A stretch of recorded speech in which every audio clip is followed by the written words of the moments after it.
Hi friends, welcome to cbcharepalli బ్రాహ్మణవంటలు. ముందుగా సబ్స్క్రైబర్లకు అందరికీ కూడా హృదయపూర్వక ధన్యవాదాలండి. ఈ వీడియోలో మెంతాకు అంటే మెంతికూర టమాటా పప్పు అండి. కాంబినేషను చాలా బాగుంటుంది, ఆరోగ్యానికి చాలా మంచిది కదండి మెంతాకు. ఖచ్చితంగా మీరు కూడా చేసుకొని తినండి. పప్పు చాలా బాగుంటుంది. వేడి వేడి అన్నంలో నెయ్యి వేసుకొని తింటే కమ్మగా ఉంటుంది. చపాతీలకు కూడా నంచుకోవచ్చు అండి. మీరు కూడా చేసుకొని తిని ఆరోగ్యంగా ఆనందంగా ఉండండి.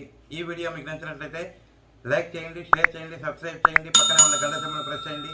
అప్పుడే మేము చేసే వీడియోలన్నీ మీకు నోటిఫికేషన్లు వస్తాయండి. ధన్యవాదాలండి. Thank you very much. మెంతాకు టమాటా పప్పు చేస్తున్నానండి ఇవాళ. దానికి కావాల్సిన పదార్థాలు: మెంతాకు, టమాటా, పచ్చిమిరపకాయలు, ధనియాల పొడి, కందిపప్పు, చింతపండు, ఆవాలు, మినప్పప్పు, తిరగబాతకి, పసుపు, నూనె, ఉప్పు అండి. తరిగి పెట్టుకోవాలండి. ఆకు కూడాను బాగా కడిగి ఆరబెట్టినా నిన్న. మెంతాకు, టమాటాలు, పచ్చిమిరపకాయలు కడిగి కుక్కర్లో ఉడికిచ్చేస్తాను. తర్వాత పప్పు చూపిస్తాను.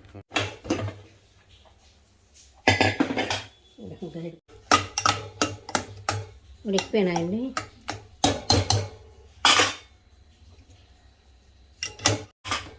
చారు కట్టించుకుంటానండి నేను.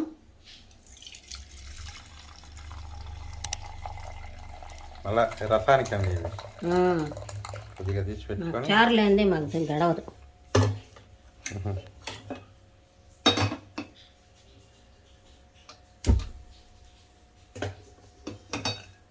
తిరగబాత వేసేస్తున్నా, వద్దులే వేస్తాను. పచ్చిమిరపకాయలు, టమాటా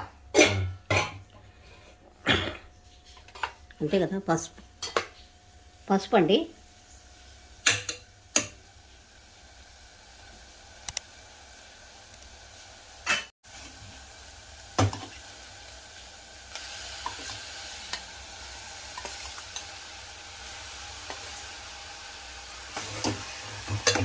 ఉడకడానికి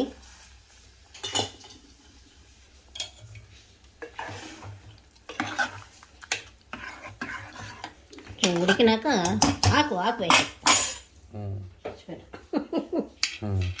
మెంతాకండి.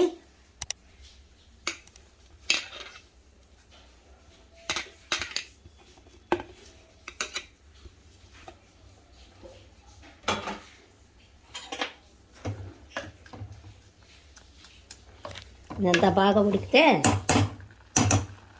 పప్పు అయినట్టు. మళ్ళీ తర్వాత 5 నిమిషాలు 10 నిమిషాలు పడుతుందండి. చింతపులుసు అవన్నీ మళ్ళీ వేస్తావా? మళ్ళీ వేస్తా. ఉడికిపోయిందండి పప్పు. పప్పు దాంట్లో అవన్నీ వేయద్దు ఇప్పుడు. వేస్తా.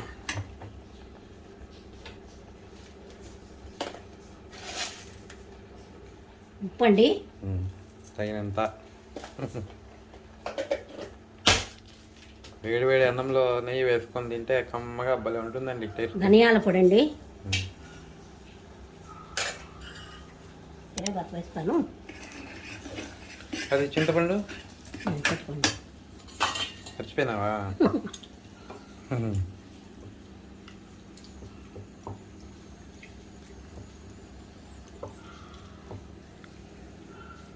చింతపండు అండి. తగినంత వేసుకోండి అంతే. ఎక్కువ వేసుకున్నా అది బాగుండదు కదా పులుపు. ఆల్రెడీ టమాటాలు పడి ఉంటాయి కాబట్టి.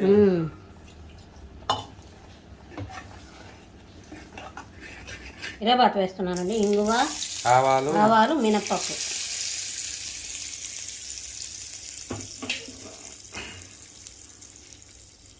మెంతాకు పప్పు రెడీ అయిందండి. మెంతాకు టమాటా వేడి వేడిగా అన్నంలోకి వేసుకొని నెయ్యి వేసుకొని తినండి.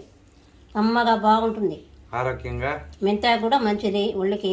ఆరోగ్యంగా ఆనందంగా ఉండండి తిని.